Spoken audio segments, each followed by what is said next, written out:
Okay, so we're good to go. Mr. Khurana, we are live. Great.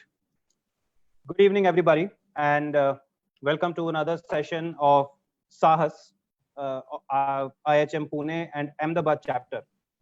So SAHAS is been about encouraging students to get into the business, get into the entrepreneurship aspect of their professional journeys. And in our constant endeavor to groom our students at every stage and every point of entrepreneurship, even before they start, we have this session today with a very special guest amongst us who will be talking about a topic which you can say is the backbone of any business, any domain, any service. So before we get there, let me quickly introduce all of you to myself. My name is Amandeep Singh. I'm the Learning and Development Manager with IIHM Pune campus. And on behalf of the entire Pune and Ahmedabad team, I welcome all of you on this live session. And I welcome our guests, directors, all my colleagues, and the students who've joined in for this session. To open up the evening, may I quickly request Mr. Rupinder Singh Khurana, Campus Director, IIHM Pune, to open the session for us. Sir, over to you. Thank you so much, Amandeep. A warm welcome to all our guests, people who are joining us, watching us on Facebook Live, and people, our students, director from Ahmedabad campus, who is also part of the event together with IIHM Pune, and getting you and demystifying entrepreneurship for all of you. All right. So today we have a very special guest who would be demystifying a very important aspect in entrepreneurship. And there's a study which was done, and it is said that over 94% of new businesses fail during the first year of operations because of one very important aspect. That is lack of funding. All right. So it is one of the most common reasons why a new business fails. And money, is the bloodline of any business. The long, painstaking, yet exciting journey from the idea which you are thinking of as a student to generating revenue needs something, a fuel. If you are to drive a car, you need fuel, and that fuel is petrol. And when you are starting up a new business, the fuel that you're looking at is called money. All right. So that's the capital which I'm talking about. That's why almost at every stage of business, entrepreneurs find themselves asking one very important question. And that question is, how do I finance my startup? All right. Now, when you require funding, it depends largely on the nature and type of business that you're going to be thinking of. But then once you realize that you have a need for funding or fundraising, there are some important source of finance available. So you would learn today through this session with our very special guest, Mr. Arunabh Chakravarti, who's a CPA and CA, to demystify the funding aspect. And I'm really looking forward to this session where our students, along with us, will learn about funding business, especially for an entrepreneur who's a budding entrepreneur. Thank you so much for coming in, Mr. Chakravarti. I would like my colleague from Ahmedabad campus, the director of Ahmedabad campus, Mr. Debashish Ghosh, to come on and speak a few words. Thank you, Mr. Khurana. Good afternoon to you, to Mr. Chakravarti for attending this session. Good afternoon to the faculties of both Ahmedabad and Pune, and to the students of Pune and Ahmedabad, and all those who are watching through Facebook Live. Welcome once again to another webinar of SAHAS Entrepreneurship Series organized by IIHM Ahmedabad and Pune. Yesterday, we had a very enterprising session with Mr. Sujit Mehta. Today, we have another interesting session. Funding refers to the money required to start and run a business. It is a financial investment in a company for product development, manufacturing, expansion, sales and marketing, office spaces and inventory. Many startups choose to not raise funding from third parties and are funded by the founders only to prevent debt and equity dilution. However, most startups do raise funding, especially as they grow larger and scale their operations.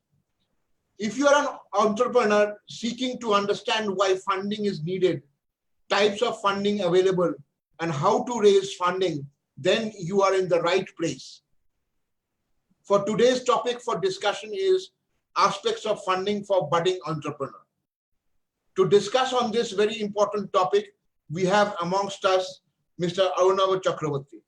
To introduce him and the topic, I hand over to Amandeep. Thank you so much. Thank you very much. Thank you very much, Mr. Ghosh. My pleasure to introduce you, Mr. Arunav Chakravarti. Mr. Arunav Chakravarti is currently working as the Chief Financial Officer of Dream Group at WLN. It's a renowned group in the Kingdom of Bahrain since 2004. He is a chartered accountant from ICAI and CPA from CPA Australia and holds bachelor's degree in commerce from University of Kolkata. He has nearly 20 years of professional experience specializing in construction and family business. He also keeps a keen interest in Indian stock market and the business trends. Before joining the present company, his work involved in some of the world's renowned projects like Conference Palace Hotel in Abu Dhabi and Khalifa Stadium in Qatar. Apart from his professional duties, he has long been associated with training and mentoring young financial talents. Mr. Arunav Chakravarti will today talk about aspects of funding for budding entrepreneurs. So may I request Mr. Chakravarti to have him on spotlight, and over to you, Mr. Chakravarti. Thank you very much. And good afternoon, everybody. First of all, I want to extend my sincere gratitude and thanks to Dr. Subarna Ghosh, Chairman of IIHM, Mr. Ghosh, Director IIHM, and Sangeeta Bhattacharya, Associate Director, Administration of IIHM Pune. And for the nice introduction to Mr. Kunan Mehta, for giving me this platform to share my professional thoughts and ideas on a very contemporary topic. This particular topic is more relevant in the present situation, where lots of people are under threat of losing their jobs, all because of closure of so many businesses. The upcoming graduates or professionals are facing rejections or being deprived of their choice of opportunities in the field of job or profession. The traditional type of business is speedily vanishing from the market or reducing their workforce with the application of technology or switching over the web-based business formula. So where is the opportunity lying? Here comes the role of entrepreneurship or startup, as everybody talks. A successful startup or entrepreneurship can not only provide a stable financial independence, but also it can create a lot of job opportunity for the others. So I assume that all the listeners are aware of the name of Richard Branson of Virgin Group. But do you know how many business he controls? More than 400. So seems crazy. Mr. Narayan Murthy, the founder chairman of Infosys, also started the idea of Infosys with only rupees 10,000. And that is also contribution from his wife, Sudha Murthy. So what I mean to say here, entrepreneur can do massive with a great vision and with a dream to fly. Now, before going direct to the nitty-gritty of the financial aspect of the startup or starting a new venture, I want to touch upon few details. Like, what is startup? What are the attributes of startup? So, it is one of the most widely terms in the history of business and finance, startup. A startup is basically a small business that began with an idea and it is now looking for capital to grow and mature. So funding, that is the main thing to grow. The startup need money to expand themselves, test ideas, and develop a team. To raise money, a startup needs to be properly valued, and therefore understanding of how the startup valuation process works is very important and also mandatory for any serious or committed entrepreneur. We have to understand that any new venture working to solve a problem or fill a vacuum where the solution is not obvious and success is not very much guaranteed also. I must say startup is a state of mind. Why I'm saying this? Because it is a belief to achieve a greater height. When people join your company and are making the decision to forgo stability in exchange for the promise of tremendous growth, a startup succeeds. When HDFC Bank started, Mr. Harish Engineer, Mr. C.N. Ram joined from the Bank of America. They left their stable career. Even industry experts like Samir Bhatia joined HDFC Bank from Citibank with an offer of no salary hike or no foreign trip. But still people decided to join HDFC Bank. Why? Because they saw a big prospect in the idea of a domestic private bank under the leadership of Aditya Puri, which got licensed in 1995 because of the bold decision of the then Finance Minister, Mr. Manmohan Singh, to open up the economy for the first time. We have to touch upon quickly on a very relevant areas as it decides the fundraising pattern and the business plan also.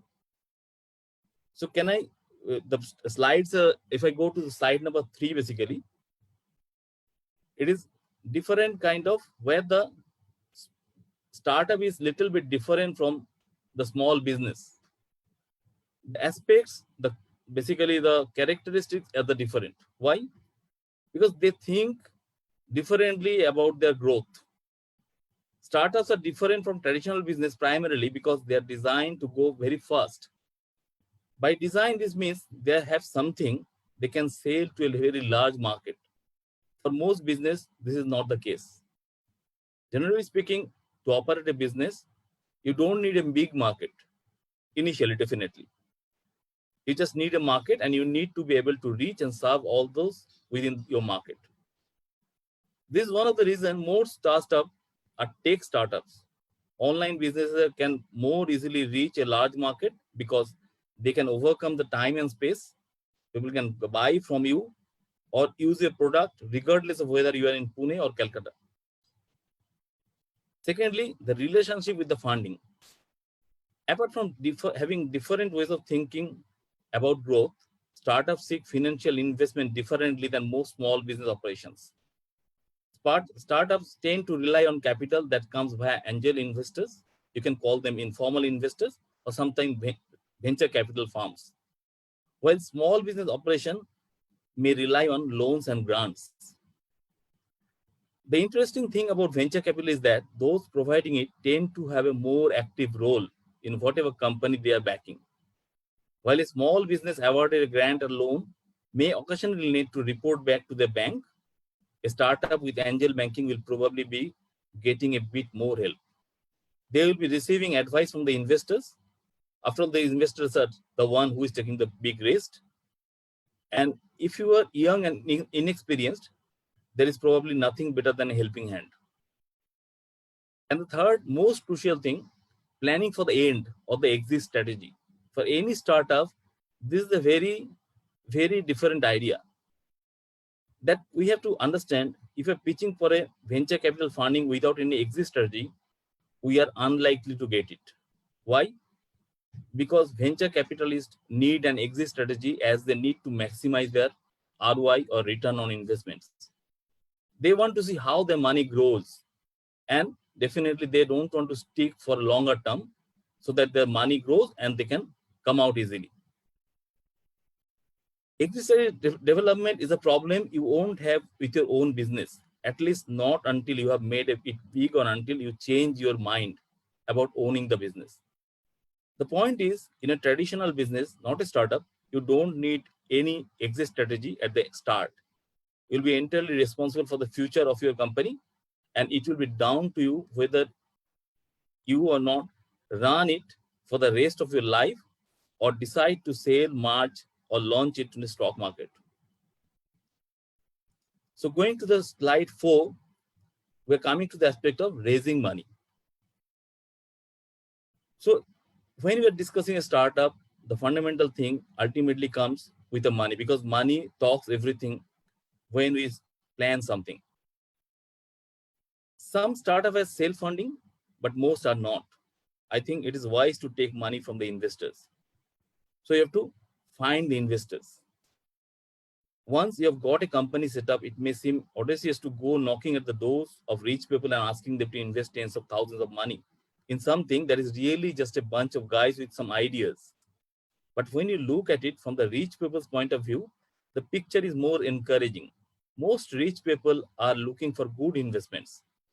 If you really think you have a chance of succeeding, you are doing them a favor by letting them invest. So rich people or the proper investors, they are waiting with their funds because they want the money to grow. So if you have a lucrative idea, if you have a solid plan, if you have a good management team, then definitely you can satisfy them. Sometimes the venture capital fund want to install a new CEO for their own choosing. Usually the claim is that you need someone mature and experienced with a business background, because venture capitalists, they don't want to lose the ground. They don't want to lose the money.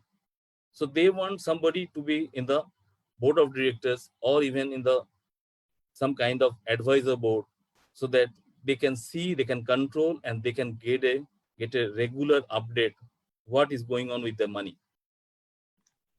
So if you may wonder how much to tell venture capitalists, and you should, because some of them may one day be finding your competitors also. I think the base plan is not to be overtly secretive, but not to tell them everything either. After all, as most venture capitalists say, they're most interested in the people rather than the idea. The main reason they want to talk about your idea is to judge you, not the idea. So as long as you seem like you know what they're doing, you can probably keep a few things back from them. You see, HDFC Bank, when started with Aditya Puri, the business was not known, the management was not known, but Aditya Puri was known as a big figure in the banking sector. So people was ready to buy his idea. And most important, when any startup is looking for a funding or any kind of growing up in the future, they have to understand the business of their business. Problem is, everybody can have the idea, but they don't know how to handle their idea. So understanding of business is a very big thing, which every startup should think. An understanding of the business can be done or can be properly realized if you have a proper valuation model.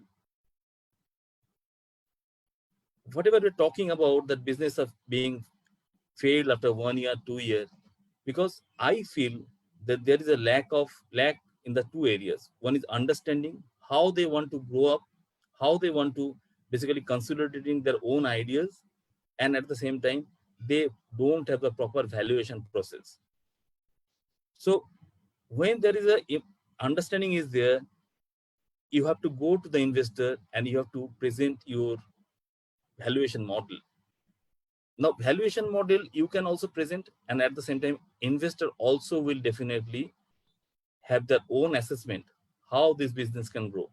Nobody can invest the amount without having a proper understanding of your talent or your expertise. So first of all, it is very important to determine your company's worth or company's net worth. How? Startup companies often look to investors to raise much needed capital, but how value of a brand of a new company can be established, people are basically hesitating, or sometimes they are very much unaware of.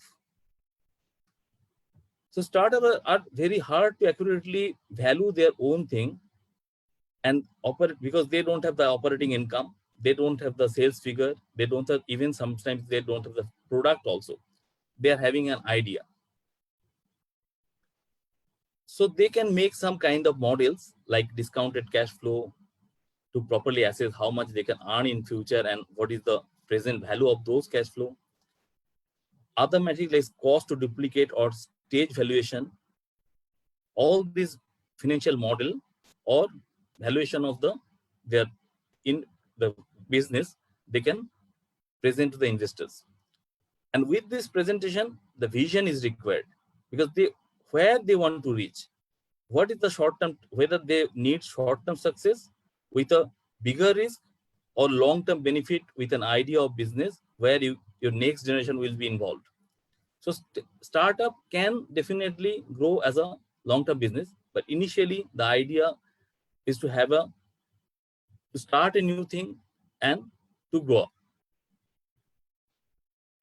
So we can go to the slide number 5 and 6. That now we are basically entering into the valuation model. Now, when you are going to an investor, when someone's basically looking for a startup, and they are going to the investors, what the investors look into it? Investor has to judge that whether your product, your idea, what is the market, what is the customer base. A startup company values is largely dictated by the market force in the industry in which it operates. Specifically, the current value is dictated by the market forces in play today or today's perception of what the future will be. Effectively, that means on the downside that if your company is operating in a space where the market for your industry is depressed and the outlook for the future is not any good either, regardless of what you are doing, then clearly what an investor is willing to pay for the company's equity is going to be substantially reduced in spite of whatever successes the company is currently having or will have. Unless the investor is either privy to the information about a potential market shift in the future, or is just willing to take the risk that the company will be able to shift the market. If a company is in hot market, the inverse will be the case, definitely. So basically, at this initiation point, the investor looks into the market where you want to basically address or you target which particular base of customers you want to target. And at the same time, they judge the exit policy. Because when early stage investor is trying to determine whether to make an investment in the company, what he basically does is to understand what is likely exit size will be for that company of your type and within the industry in which it plays. And then judges how much equity his fund should have in the company to reach his return on investment goal related to the amount of money he put in the company throughout his company's lifetime. So basically, now it is going to a very technical area where now how they value the company. Initially, we see the person is having only few assets or some few liabilities, but the investor always want to see what is the future income, what I can see myself after 5 years, after 7 years. So there are some methods where we have to basically understand what is the approaches or what is the valuation method. So first of all, we can discuss about the venture capital method. Again, knowing with the exit price will be or having an idea of what it will be means that an investor can calculate what the returns will be on any valuation relative to the amount of money they put in, or alternatively, what the percentage will be in exit. Another idea is the called Barker's method, which is going on the very qualitative element. They value the companies through the sound idea, business model, high quality management team, strategic relationship, and the product rollout. So basically, this Barker's method is not going to definitely they put some kind of weightage or some kind of monetary value against this quality, which can basically take them to the next level. Now, another is cost to duplicate method. This is another kind of very tricky idea, because in this particular way, investor wants to know if the concept or if the idea, whether this is very unique, whether somebody can duplicate it, somebody can copy it. Because if somebody can copy it, then definitely their value of the business is not that much, because then in that case, so many people will come up with the same idea and duplicate the company's product or something, and they can lose their monetary value. So if the company's idea is not duplicated, cannot be duplicated, or it is a very unique idea, definitely it can give a very higher value. And another thing is that, like the way that venture capital method, there is another way, discounted cash flow model. Discounted cash flow model is a technical tool employed by the financial analyst to determine the value of business by estimating future cash flows, discounting them at a certain discount rate to obtain their present value. It is called the IRR, or internal rate of return. So they can know, if today I'm paying 100 rupees. Now tomorrow I can get 200. After 1 year I can get 300. So what is the present value of those money? And if that present value of those monies are at least equal to my investment, then that means I have some kind of confidence in it. So always the NPV or the capital budgeting, whatever the way they do this discounted cash flow model, they want to see that their NPV or the future money is at least same with their current money. So they are not losing the money. So it is there, given the fact that method relies heavily on assumptions, because when you are planning something, and to plan something, you have to have some kind of assumptions. After 2 years, my sales will be this much. After 3 years, my cost will be this much. I will have some tie-up with this company. So these assumptions are very much in place while doing the discounted cash flow. So that's why it is not that much dependable valuation model. Another is comparable value. Comparable means, suppose some company has started some app, venture capital, and invested in a fund with $5 million, and the app has 100,000 active subscribers. So this means the company was valued at 50 per users.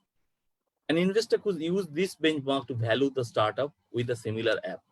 So there's always can be comparable with the present situation, because startup is having so many information in the market. A venture capital fund is having so much information in the market, and they know which particular product is coming in the market, what is the background. So they always want to have a comparison with those things. Another simple method is valuation by multiple methods. That today your earning before interest, tax, and depreciation and amortization is suppose 250,000 rupees. So how much you want after 10 years, after 2 years, after 3 years, whether you need 5 times, 10 times, 15 times. So that way they define, or they try to understand what is the business potential, or the potential of the idea. Now, armed with assumptions about the value of your company at exit, how much money it requires along the way, and what the founding team may be willing to accept in terms of valuation, they will determine a range of acceptable valuations, and that will allow them to some extent to meet their returns expectations. This is called basically top-down approach. First of all, they see the thing, and then they go down and find out what is the return they want. Now, investors' willingness or their mind can be definitely influenced by the business criteria. Whether the business is in a very hot sector, whether definitely we can go with this product very long, or the management is well capable. They can see somebody who is enough capable or has a big reputation in the market. So definitely they will put much weightage on that. And if the product is functioning, and last of all, whoever is coming to them, who has a solid grip on the concept from the beginning till the end, whether these people has any kind of hesitations or drawbacks, or they have some kind of they want to see whether all the people are very much effective in executing this concept.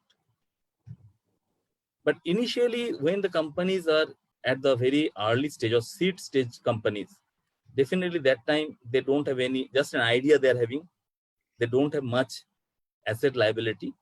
So definitely they go to the venture capitalist, and that time it is better to have the Barker's method or even the venture capital valuation method. These two methods we can apply in that case, because they don't have such other tangible things which they can present in front of the investors. Now, apart from that apart from this method, some other methods are there, which is scorecard valuation methodology. The investor puts some weightage or point against some particular parameters, or sometimes they look into the risk factor. The risk factor also put a very important thing at the time of taking the decision, because some of the risk parameters include management, business stage, legislation, political regulations, supply chain issues, competition, litigation. So all they have to consider while taking the final decisions. Now, what is the key takeaways we are getting from this valuation? First of all, you have to have a research on in your industry. So startup guy has to look into a similar startup business model and even companies in the same areas. Look at your target market and how it is likely to evolve in next 2, 3, 5 years. Calculate the base scenario and the worst scenario also. So we can get a balance, we can get an average that what can be the situation even in worst case or best case. And another thing, that whatever valuation method we discussed, not only stick to one valuation method, better to apply more than one, so that we can understand the qualitative area, some quantitative area, as well as the strength and weakness of each areas. Now we can go to the slide 7. So when you are going to the investors, definitely you are having an idea, but at the same time you need to present some kind of documents, reports to establish your potential. So you need several types of statements depending on the requirements of your lender and your own technical expertise. So those financial reports, we can tell a startup budget or cost worksheet, projected profit and loss statement, projected balance sheet, cash flow statement or source and uses of funds, and break-even analysis. So what is startup cost? How do we value the startup cost? So you have to list down all the costs required to start your business that you consider as important and essential. Ensure that you split them into the different sections to make them readable and understandable. So cost, first of all, if we talk about the cost, then definitely what is the product cost? If we think about any product we are trying to launch in the market, then what is the direct cost? What is the direct material, labor, and overhead required to produce that particular product? But other than that, there are so many other things which are very much essential. One is we can talk about operating expenses or OPEX. Operating expenses are those expenses that a business incurs as a result of performing its normal business operation. Unlike the cost of goods sold, they are not necessarily needed to produce the goods that are sold or to deliver the service promised. They include costs related to the supporting and operational side of business, such as sales, marketing, research and development, and general admin expenses. Typical operating expense for startup includes events, traveling, legal cost, online marketing, payroll cost of employees not part of the cost of goods sold. So we basically differentiate between the direct labor and indirect labor. So we are talking, when we are talking about the operating expenses, we are talking about the indirect labor or the staff functions. Other than that, accounting, rent, utilities, insurance, patent cost, IT cost, office supplies, and professional materials. And if you're not sure, because at the beginning, you're not sure how much expenses will be there for a particular thing, or even what particular expense you need in future, then definitely you can have some kind of provision, some kind of provisional expenses, like you could include 10% of your revenue for budget of sales and marketing activities. You should not basically ignore or avoid some expenses which is having a direct relation with your operating cost. And then most important is that your spending on operating expenses aligns with your company strategy also. Is the growth of your company heavily reliant on online marketing? Then definitely you should consider expect significant spending in that category.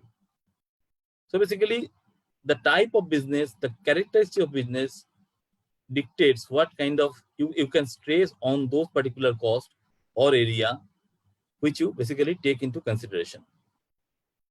Now, salaries and contracts. Though it seems that cost of salary and contracting works in one term is very small, but it is the biggest cost in a business. Lay out how much business will be paying in salaries each year, and the contractor it will be paying for service. If it is important to explain your financial predictions, you might want to include headcounts for each year of your forecast. Discuss the type of hires you think you will need to make each year to grow your business. And don't forget to include leave pay or gratuity in addition to salary. Like when you're talking about salary, we are not talking about the monthly salary. When we are making a projection, we have to take into account each single cost. So when you are paying a leave salary or gratuity, that also to be taken into consideration while judging your wage cost. Now, balance sheet. Now, for the financial people, balance sheet is the main thing. Now, in the modern area, what happens? People is a trend that not to rely much on the profit and loss, but better to rely on the balance sheet. Why? Because profit and loss can give you 1 year, 2 year, 3 years, 5 years plan, or you can see the results. If you make a good amount of profit, that does not mean that company has become solid. But balance sheet is all the figures. It shows the balance of assets and liabilities, and there the strength align. How much equity you are having? How much is the value of your business assets? What is your size of business debt? That dictates whether the company is on a solid ground or not. Even when the business owners or the investors are looking into the business, they want to see how the risk is there. How much risky is the business if I invest something? So whether the company has too much debt, whether company is having a working capital problem, whether the company has a big loan or there is some problem in the equity, so all to be judged. When you come to the profit and loss statement, it's basically an overview of all the income and cost your company has generated over the specific period. So profit and loss shows several crucial performance, such as gross margin, earning before interest, tax, depreciation, and amortization, and the net margin. So that is also important. It provides insights into operational performance. Basically, profit and loss goes into the operational performance, as well as some like how much you are paying the interest, whether is any kind of provisions you are going to make. So all these are being part of the profit and loss. And it is when we are talking about profit and loss, definitely the comparison, when the investor will see, they will see the profit and loss comparison with a company in the same industry or in the other industry, and for the same period, for the other period, when they want to basically see what is the budget, how much, when you are going to a investor, you're presenting a budget, whether actual performance is matching with the budget or there is a big gap in there. So all they will value. Now, I feel that apart from the profit and loss, a sales-focused budget or worksheet should be there. Because sales run the whole show. If company is having a steady sales, then company definitely have a very big opportunity to basically explore the market. So you should include a sales focus separate from your financial report. Sales focus shows how much you intend to make from sales over a period of time, broken down your major products or service if relevant. You can also include other related information like the number of units sold per month and the direct cost of these sales. Now, when we are going to the cash flow statement, we are having because profit and loss runs on a accrual basis. So if I am having a good sales revenue, but if I cannot get that money from the clients or customers, then I cannot succeed because I have a very good profit and loss, but I don't have money in the bank. So the cash flow statement shows how much is the movement, what is the movement of cash coming in or going out. So those cash flows can be differentiated between operational cash flows. That means where our operation, all the business operations going on and how sales and purchase are going on. Investment cash flows. Investment cash flows going that how much money I am getting, whether how much I have to pay for the loan, or whether I need to sell any investment, whether I need to sell my building. So all those investments what I made, maybe I have to sell. And at the same time, financial cash flow. Financial cash flow, if how much we are paying the interest, whether we are paying the dividend. So all these are very much important in that. So when we are talking about financial cash flow, that cash inflows occurs in the case of raising capital and cash outflows occurs in case of dividend or whether interest, definitely that is to be considered also. So this cash flow management allows management to make informed decision on business operation and allows it to prevent and monitor company debt.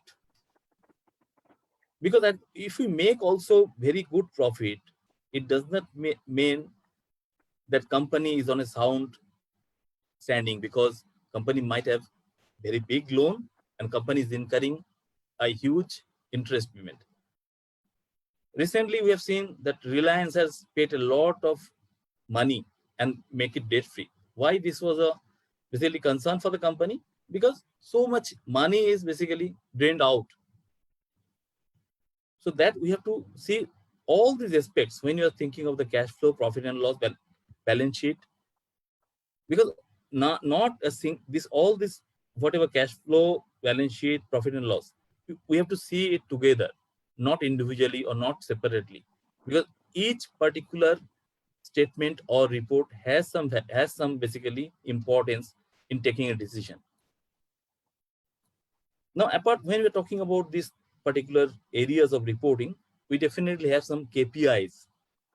We have to see how the business trend is going on, whether the ratios, whether our liquidity ratio, whether our debt versus equity ratio, whether the gross profit ratio, whether all these ratios are very much in control or we are comfortable with that. If you're losing the ground, then definitely all the KPIs indicators will show very weird picture. So we have to basically have a control on so these particular reporting, not only for the preparation or not for the investor, it is for our own expertise, our own concern that we have to value, we have to understand, and at the same time, we should try to improve any of particularly all these areas, and the business is automatically flourish. So how he will do all this reporting? First of all, definitely you need some expertise if you have, but if you understand the business, if you have the background of a finance, then definitely you can do a little bit of research work. You can understand, you can definitely have some kind of reporting in your company, and then those reports you can definitely come up with bring it to the investors. Another big thing is this: when the company is starting, it needs a huge, if it is a manufacturing or if it is a definitely if it is a tech-based company or a service-based company, you don't need that much important, but definitely for the manufacturing sector, you need a huge capital expenditure. So that capital budgeting is required because you need those funds to acquire your physical assets or upgrade your physical assets, intellectual property, buildings, equipment. So this type of expense is made by the companies to maintain or increase the scope of their operation. It is not only investment one time, it definitely, when the investors invest in the capital assets, they want to have a return on it. So how that return, which particular fixed asset is required, and how to, and sometimes the location where even the factory, when we are trying to launch a factory in a particular state, whether that factory has some kind of advantage with the product, with the market, with the client. So all this to be considered. So capital expenditure, it depends on the type of business and industry. For startup, it's quite common to invest in computers, software, office equipment, and machinery. But buying a building would also be a capital expenditure. Many startup, but there's one trick that many startup, when they categorize their expense, they definitely play with between the capital expenditure and the revenue expenditure. How it is there? Suppose, because they can play with the depreciation, they can play with the taxation part, that due to accounting technicality, payments related to investment in assets spread out over several years in profit and loss, and therefore do not show up at all the cost in 1 year of purchase. So this means they have a less visible reducing impact on profit. So there the people play with this. Now, if we go to the working capital requirement, that is the revenue side. Capital expenditure is a fixed term employment of your money, but working capital plays a major role, because if working capital does not work properly, your company will definitely bankrupt. Why I'm saying this?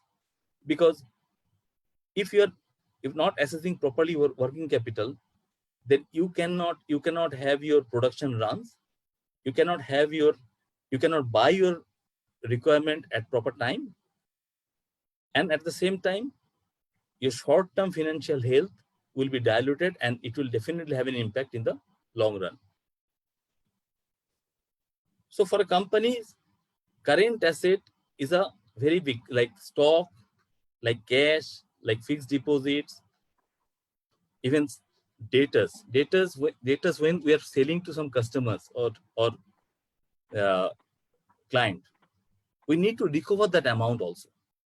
So at the time of managing the working capital, you need to consider the time value. If I'm selling something, my profit and loss goes up, but I'm not realizing the money. So what is happening? I'm going to the bank to take loan, and I'm started paying the interest. So even by selling, or even make your basically the sales figure on a very high note, you cannot achieve your complete goal, because you have to realize that sales, you have to realize that money into your bank so that you can run your show. So the payment terms is very important here. When the startup or new company starts, it is definitely having a limited fund. So you cannot roll the money. If you cannot get your money on a particular credit period, then definitely you are in serious problem. So many companies, after 1 year, 2 years, they had to discontinue because they could not collect that money and they had to basically show as a bad debt. They could not find the client. They lose the money. So if you should therefore not only steer a company based on revenue target, but also on your cash flow. So working capital is calculated based on the number of days your sales and payables are outstanding and the number of days you hold inventory before selling it. So working capital, basically the revenue, expenditure, and revenue, all you have to make it very smooth to run, so that your revenue, cost of production, even the salary payment, all should go very smoothly. Now, when you are making all this financial report, we have to have some general assumptions. Even after giving all this reporting, you have to consider some of the assumptions, because you don't know what is the inflation rate will be after 2 years, after 3 years, after 5 years. You don't know after 2 years, 3 years, how much money you have to take and what is the borrowing cost you'll have to incur. Even when you are likely to get paid by the customers, when you are likely to pay your suppliers, that all should be taken into consideration. And those, since it is not known, you have to have some kind of assumptions, and those assumptions should be pointed out, should be included in your report, so that the investor will have some kind of comfort level that yes, those factors have been taken into consideration, and definitely in case of any such eventuality, we'll see what kind of assumptions we are losing, what kind of assumptions are not being followed. Now, another thing is that the taxation part. No, now startup also need to pay, any company, not only startup, every company has to pay corporate income tax. So that tax are deducted from your results in the profit and loss. If you want to carry forward, suppose what happens, about initial years, the company does not have that much profit. Maybe some first 2-3 years company may lose even. So though that if you want to have some exemption from your tax, so definitely you should have to follow the carry forward of taxation. Suppose the loss should be definitely have to be adjusted in future profit. So then first of all, you can means you can save your tax even after 3 years, after 4 years. So the taxation part also has to be known. Now we are going to the main part, source of fund. How the fund can be raised, and what are the source, what are the avenues, and whether I want to basically open my company to the outsider, whether I want to retain my control in the company. All these have a direct impact on the source of fund, what you want to choose. So first of all, we have to understand that we can differentiate the source of fund according to ownership and control. So this is basically source of finance are classified based on the ownership and control over the business. These two parameters are an important consideration while selecting a source of fund. Whenever you bring in capital, there are two types of cost. One is the interest, and another is sharing ownership and control. So some entrepreneurs may not like to dilute their ownership right in the business, and others may believe in sharing the risk. So that dictates how the startup wants to choose their initial money. Own capital is what? It can be referred as equity. It is sourced from the promoters of the company or from the general public by issuing new equity shares. Promoters start the business by bringing in the required money for a startup. So what kind of own capital we can discuss? It is a equity, it is a preference share, it is a return earning, it is a convertible debentures, venture fund, or private equity. When the business grows, an internal accruals like profit of the company is not enough to satisfy financial requirement, the promoters have a choice of selecting ownership capital or non-ownership capital. This decision is up to the promoters. So some advantages are there, some disadvantages are there. So what are the advantages of equity capital? It is a long-term capital, because when the investors are investing in the company, then definitely on the next day they will not come and they'll tell, okay, give me my money back. So they want to see how their money matures. So it is a long-term capital. Even when the person himself is starting the business, if he puts some money, definitely on the next day he doesn't want to withdraw until unless he has some kind of return on it.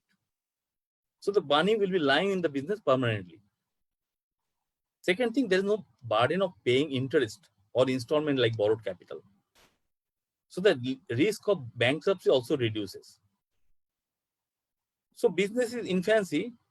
I prefer equity should be there until unless the owner have some solid confidence in their business, they will definitely not put the money. And if the business owner has the confidence, then definitely will raise the money for the business. Side by side, what is the borrowed capital? Because sometimes it does not have definitely enough to have the enough equity capital. So definitely the company has to go to the bank or financial institution for the borrowing. Now these source of definitely a source of debt, it includes the financial institution or commercial banks, even the general public in case of debentures.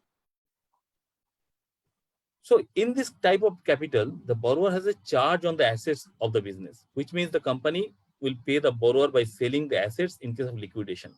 So there is another risk. Another feature of borrowed fund is regular payment of fixed interest and repayment of capital.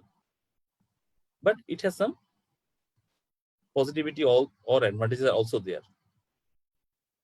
There is no dilution in the ownership. Who will pay you the money, who will give the loan, definitely they will not ask for your portion of profit, and they will not definitely involve themselves into the control of the business. And sometimes definitely the cost of borrowed fund is low. Why? Because it is a deductible expenses for taxation purpose, which ends up savings on taxes for the company. So when I'm paying the interest on loan, I can have a deduction in my profit and loss.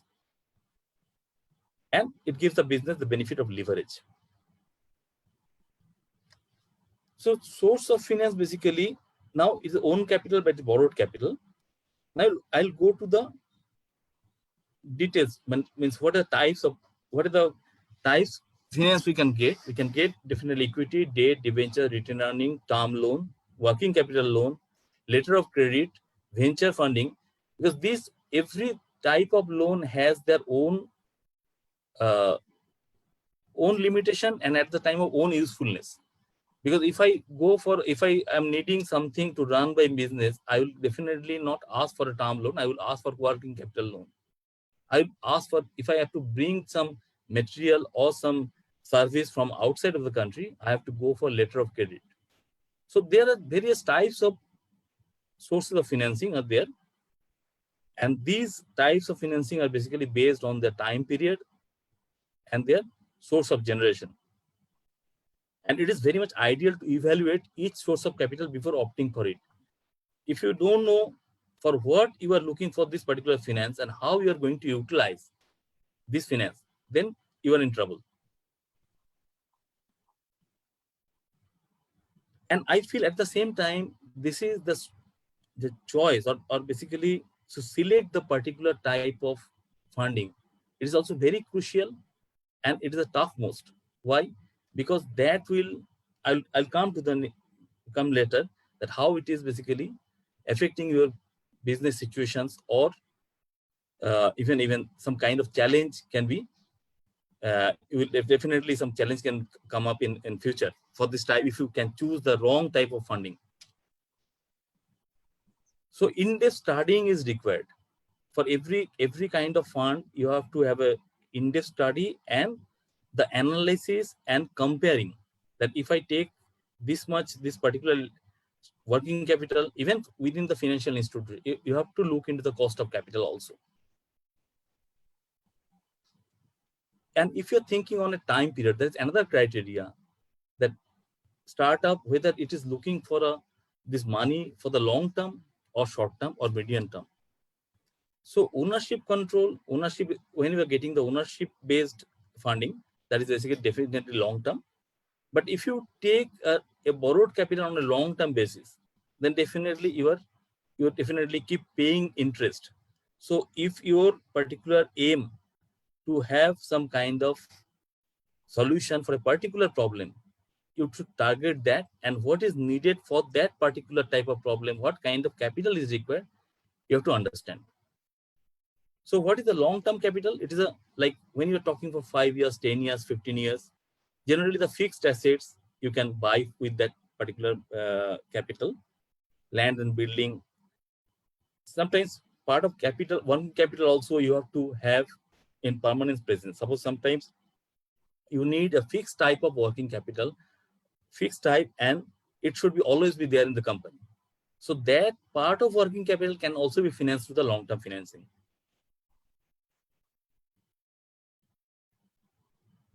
Here you can get, apart from this share capital, preference capital, term loan, debenture, venture, even sometimes asset securitization, you can mortgage some properties, you can get those finance.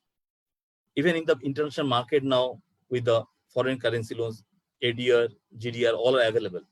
So if your company is having solid strength, solid presence in the market, you can definitely have a say what kind of finance you require and what kind of how much you require for how much period you require. Medium term, sometimes definitely what happens for the startup, it happens that generally the company cannot definitely successfully acquire or get some finance, long-term finance, because when the bank is or financial institution is providing the loan, it does not have that much confidence. So instead of giving short term, definitely they will propose for a medium term, which is 2 to 3 or 5 years. So these medium terms also can be helpful, and that can also be through the same type of lease financing or governments or commercial banks, hire purchase finance. When we're talking about the short-term finance, it is basically limited to 1 year period.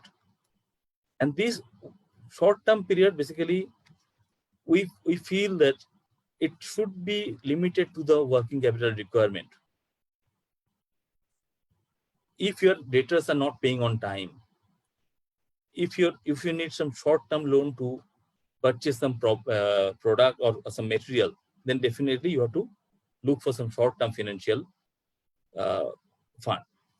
Now, how you can take, what are the types of short-term finance? You can definitely go for the credit period. You can ask for your creditors to basically extend the credit period. You can tell, okay, fine, 1 month I cannot, but I will definitely pay within a 2 months period. So what is happening? You are buying the time, and you can arranging the 1 month time period to have your money in the bank. Even so, and all the banks, they are also giving the short-term working capital loans. Fixed deposit, you can definitely ask for some fixed deposits. And what I feel another very crucial thing is there, very important. There is a bill discounting, because at the beginning, what happened? Since company doesn't have that much presence in the market, so if you can make an arrangement with the financial institution to get your bills discounting or invoice discounting or check discounting, all these things can definitely give a working capital flow into your bank. And lastly, we are coming to the internal source or external source. If we can segregate the our type of finance, internal source, company's own generation of profit. Even if you can reduce or control your working capital, definitely that can also give a kind of working capital internal source of finance. Even sometimes sale of assets can give a kind of help. But anyway, what is the thing? Ultimately, both internal owned capital, borrowed capital, internal fund, long-term fund, both have some kind of disadvantage and advantage, and the person has to look how much he can maximize the benefit for the company. And one very important thing is there, that the cost of capital. I am taking some money, I am taking some loan from the company, and I am paying the interest on it. So when we are paying the interest on it, I have to see what is the cost of capital, how much I'm paying. And if I'm paying it, then how much I am recovering, or how much I'm gaining out of it. If I am borrowing some capital with suppose 10%, even if I make a profit of 8%, 6%, that does not give you the full potential of the capital, because definitely I have to go exceeding the cost of capital. If I cannot make our return of capital employed or return of income more than the cost of capital, then I don't think there's a meaning to take a loan, because in that case you are losing. Okay, so and other informal sources are also there for a startup, that is the family, friends, and banks also nowadays are very much basically aggressive to give a loan for the startup. Even sometimes companies owner can go for a personal loan. If he has a confidence in in his idea, definitely he can go for a personal loan. He can basically mortgage his home, jewelry. And lastly, the venture capital. There's specifically, there's a difference of venture capital and equity capital. Now, venture capital, they are basically, they're working for very small companies, small startup. And these companies, venture capital, always want to have a ownership in their business. So venture capital invest in emerging companies in exchange for equity and ownership risk stake. So small startup funds may receive series of rounds of financing from venture capital funds. So venture capital, there are so many areas. The main thing is this: the startup or the person, financial manager of the company, he has to take decision which particular revenue you want to explore and how to utilize that money. The key of success in the business lying with the decision. Okay, so thank you. So I want to end my speech over here, and I want to know whether what is the question and answer is waiting for me. Sure. I can definitely look into it. Okay. Okay, thank you, Mr. Aranav Chakrabarti. It was a very detailed insight for our budding entrepreneurs who are probably looking for setting up their own ventures. And I'm sure the students will also benefit from the pearls of wisdom which you've shared. To start the question answer sessions, I've personally got one question which I'll start, and then I'll encourage students to have questions posted in the chat box as we go ahead in the session. So my question is broken up into two parts.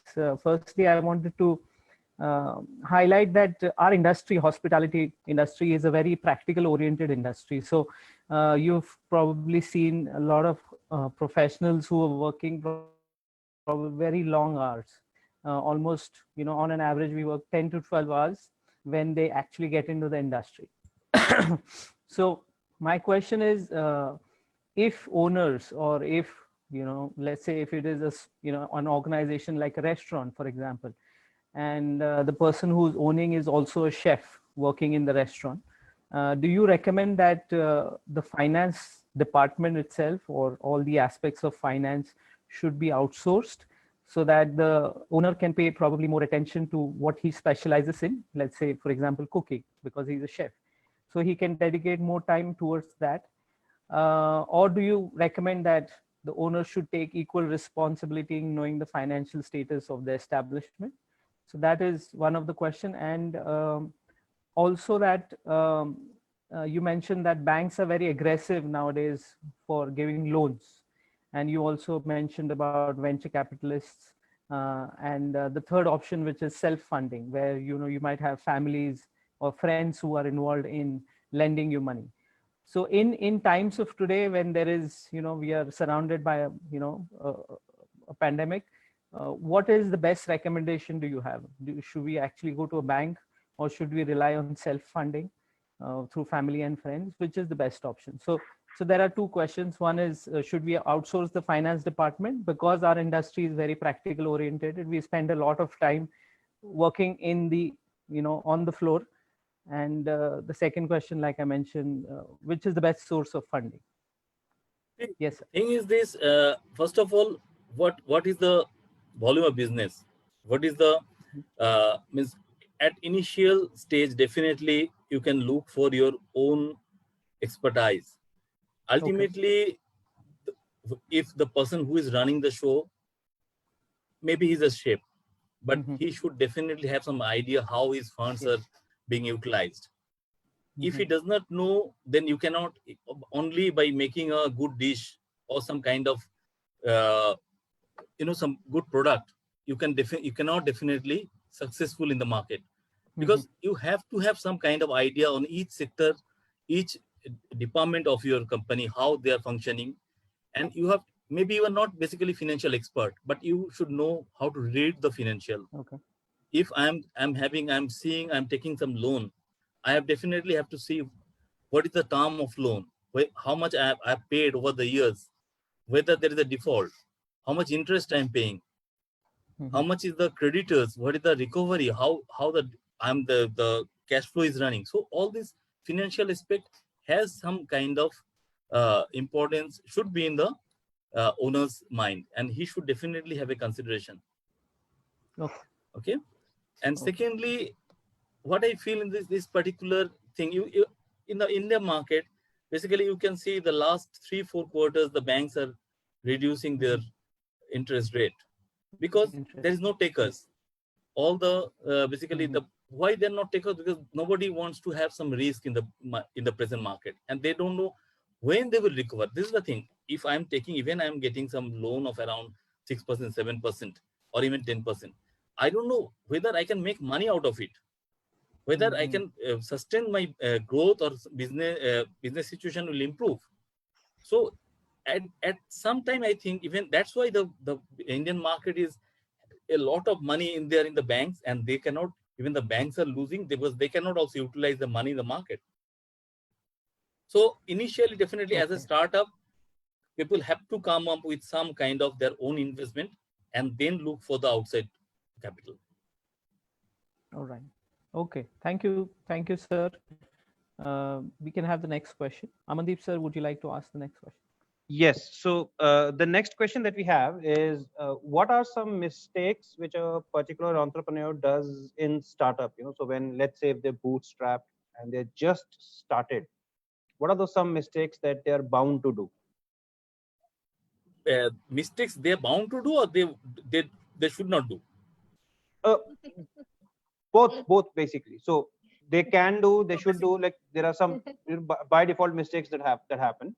Yeah. What happens in they have, most of the entrepreneurs, most of the startup company, they have a very lousy kind of idea. But what I feel, they don't have the particular expertise or particular concern to implement it. The implementation, when the idea, basically they want to have some return on it, they have to have some kind of implementation aspect, and that implementation aspect people are lacking so many areas.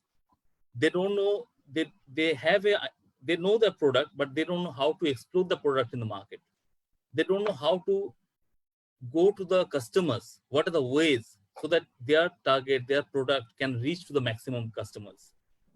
Now with the web-based formula, with the like kind of e-marketing, there is so many things are happening.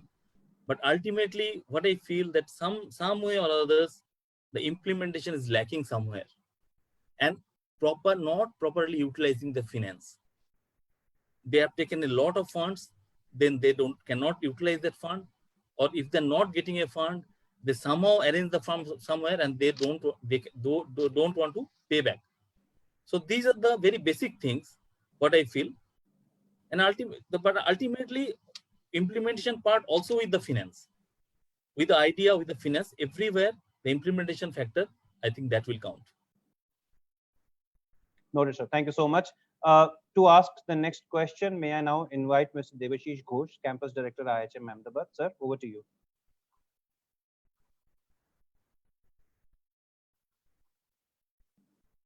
Thank you very much, Mr. Chakrabarti. And my question is, what are the barriers would an entrepreneur face in order to access funding for a startup? But discussed actually, the main, I think, to convince the investor.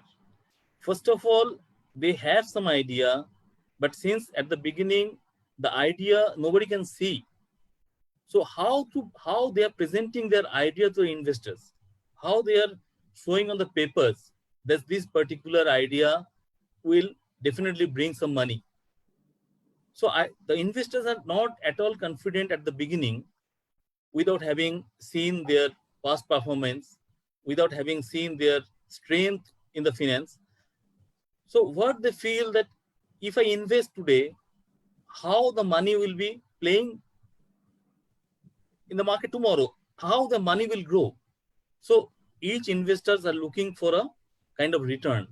And that's why most of the startup, even some after some period, even when the exit, what I was talking about exit policy, most of the startup funds, they sell their company. When it flourishes, then the investor feels it is a good time to exit, because after sometimes it may not give the same kind of return. So it is better to sell the business, come out. So always when investor is looking for the fund, how they are getting back, the confusion starts there, because startup does not have any previous records. Whatever they are putting in front of the investor, that is all projected profit and loss, projected balance sheet, projected cash flow, projected break even. So all are projections. Now investors are definitely intelligent enough to read those things and take out the bottom line. But if the investors are not confident, not basically comfortable with the idea, and not comfortable with the person who are guiding, who are basically coming to him to have some investment plan, so there the problem starts. And ultimately the fund, what the venture this particular startup company is looking for, they may get something, but that may not be enough. So again the cash flow problem starts, again the working capital problem starts. So sometimes they don't get, but even if they get, what is the plan the startup is having, they should get their enough capital to run their show. Even if they get a part of it, then they will be definitely, if there will be failure, because they cannot implement as per their planning. So again, even by getting some funds, the investors will not get the return whatever the way they are looking for.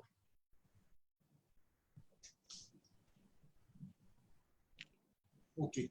Thank you very much. So next question that we have, sir, is it's a little long one.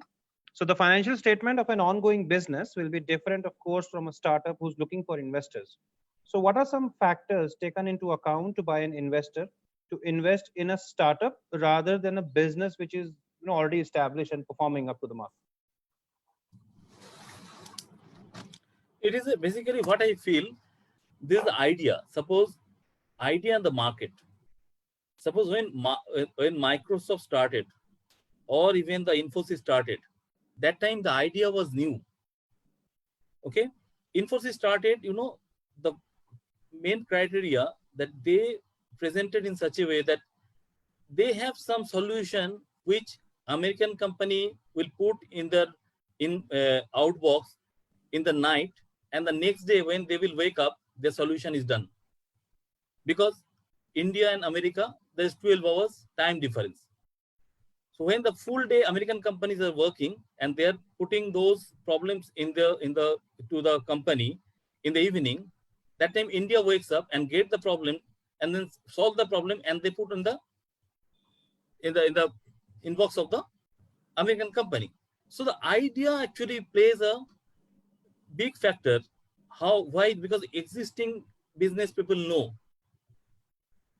For the startup, definitely the idea will play a big factor. Whether investor will, because another thing, investor definitely look for some quick return.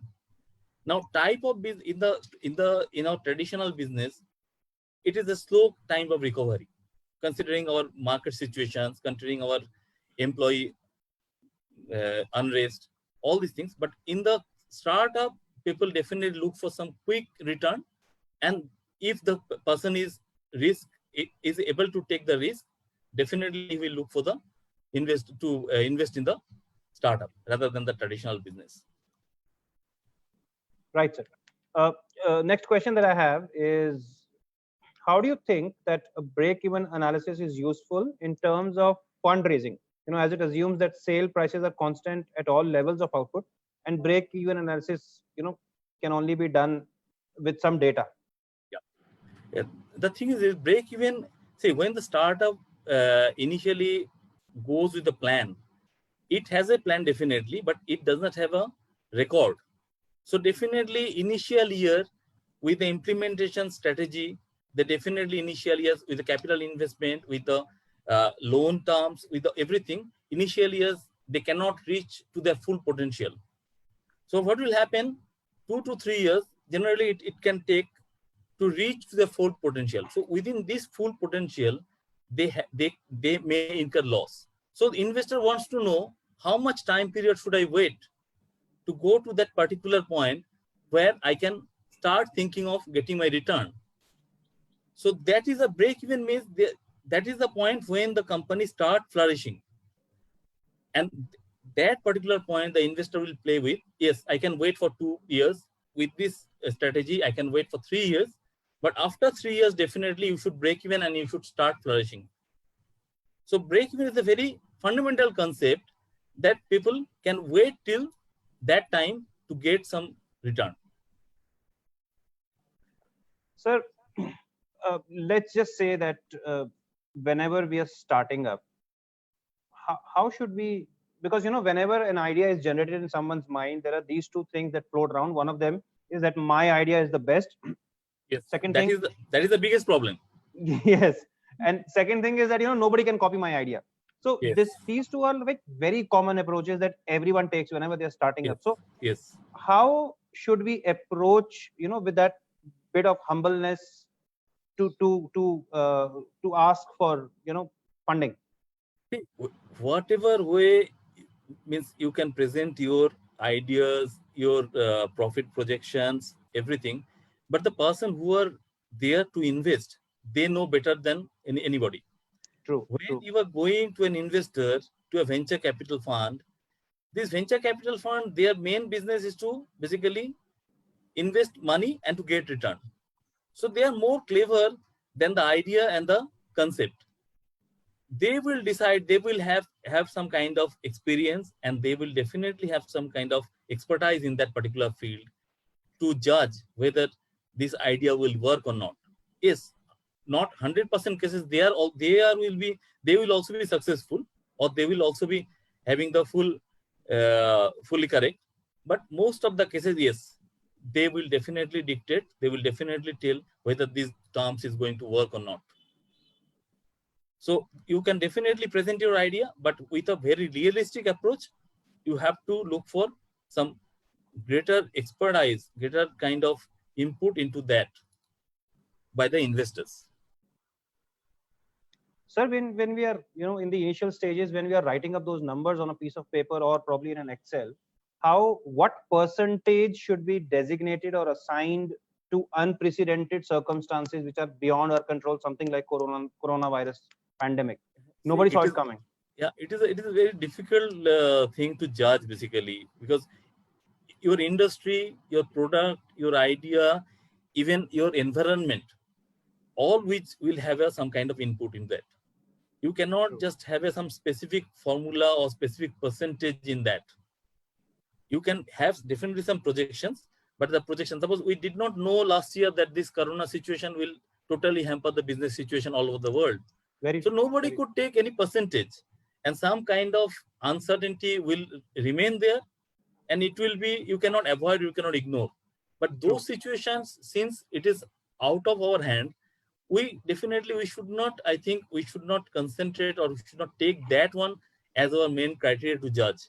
We should be having our own solid plan, believe in our idea, and expertise in the field of implementation. Very well, sir. So thank you so much once again, sir, for such a detailed and insightful session on the financial infrastructure and the financial domain of any business, I would say. So now, I really thank you on behalf of the entire team. May I now request our campus director from Pune, Mr. Rupinder Singh Khurana, to share a few words about the session and thank you for the session. Thank Khurana, you very sir, over much. to you. Thank you. Thank you so much, Mr. Chakravarti. That was really a refreshing session where within 1 hour, you sort of demystified the funding aspect, which is very important for any entrepreneur, especially our students who are still in the final years, and some of them have just completed their year 3 and are looking forward to start a venture. And you have really given them great insights as to what they can expect when they are looking at funding. All right, so I feel that it was a session which they should sort of replay also a couple of times, so that they can understand the finer nuances which you have outlined in your session, for them to to have a greater understanding of the art of business, where how funds play an important role. All right. So I would, from the side of the team at Pune, and also my colleague at Ahmedabad, would like to also give you the closing remarks, where he would like to talk about how the sessions been taken at his side and Ahmedabad. I'm looking forward to more such sessions with you, where you could share a little more detailed aspects. Right now this covered a lot of overall aspects, so we could generalize and talk about it. But then I'm looking forward to more detailed sessions where our students could learn from you, finer aspects of funding in a much more detailed way. And I'm really looking forward to those sessions. So thank you so much for coming in today and being a part of this SAHAS exercise. Thank you so much. Over to you, Mr. Devashish Ghosh.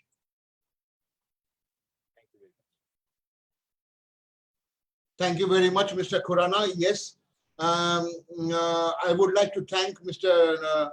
Arunabh Chakraborty for the enterprising session, where he highlighted, where he introduced the students to the funding, various types of funding, how to go about to get those funding, and the various barriers to getting those funding. Now, it is very interesting session, but I'm sure the students will need to look into the session once or twice more in order to understand the nuances of funding, which is very important. As Mr. Chakraborty has said, that it is very important to ensure that the financial report is perfect in order to get the funding. If you do not get your financial reports in order, then there is going to be trouble, then there is going to be a problem in getting the finances. So, so thank you very much, Mr. Chakraborty, once again for your session, and we have to, and we hope that we have many more of these sessions with you, so that you can highlight more of the financial aspects to the students. Thank you very much. Thank you to the students for listening in, for being in the show, and also, and I'm sure that if you have any questions, any further questions which you could not ask today, I'm sure you will be able to ask those questions to the internal committee members. You can approach the internal committee members of both Pune and Ahmedabad, and you can ask the questions, get the clarifications. If we don't have the clarifications, then we can always get back to you with the financial people, and they will give you the clarification. Thank you very much for the faculties for organizing this session so beautifully. Thank you very much, everyone. Thank you. Thank you, Mr. Ghosh. I would like to bring in Ms. Sangeeta Bhattacharjee. She is the one who's been, who had arranged for this today's session. So I would like her to say a few words before we hand over to our very able Mr. Kunal Maitre, Amandeep Singh, and Tomishra to end the evening. Thank you, Mr. Chakraborty. Yes, it is indeed a pleasure. Even I was totally mesmerized with the 1 hour presentation that you had, and it has actually made me think a lot, and probably it will give me a new direction when we, the internal committee members, would be planning and trying to motivate and make sure that the students are in a position to at least think of some kind of business plan, which is our motivation, that each campuses give us a couple of business plans based on their expertise, based on their creativity, and these plans will be later on taken to Dr. Bose, who would be then analyzing it on behalf of the global team of SAHAS. And if found that yes, those business plans can be supported, we are definitely going to do it. But for that to happen, the session that you had taken today was an absolute eye-opener for all of us. And I'm sure we will be going forward with this, and we shall definitely in a couple of weeks' time come up with a proper business plan. And I would like you to be a part of it also, to just help us in case we are stuck, and in case your advice on certain aspects could actually help the students. So thank you so much. I appreciate your efforts. I know you are extremely busy, and I mean, the request from my side, I know you couldn't say no for it. And so for that, I'm absolutely humbled. Thank you so much. Thank you. Definitely. I will be happy to be part of any kind of analysis or any kind of project report or any kind of thing. I will be definitely with you in future. Thank you so much. Thank you so much. I'm very happy for this, and I'm sure some of my students will definitely take the advantage of the support that you would be giving, which is absolutely wonderful support, and your assurance is something which we will take it for our personal motivation too. Thank you so much. And over to Kunal. Okay, thank you very much, ma'am. With that, we wind up this week's session for SAHAS, and with a promise that we'll come back next week with another enlightening session for our budding entrepreneurs. This is Kunal signing off from IIHM Pune and Thomashree ma'am from IIHM Ahmedabad. Thank you for all the co-hosts for this evening, and wish you all a very nice evening ahead. Thank you, everyone. We can now end this session.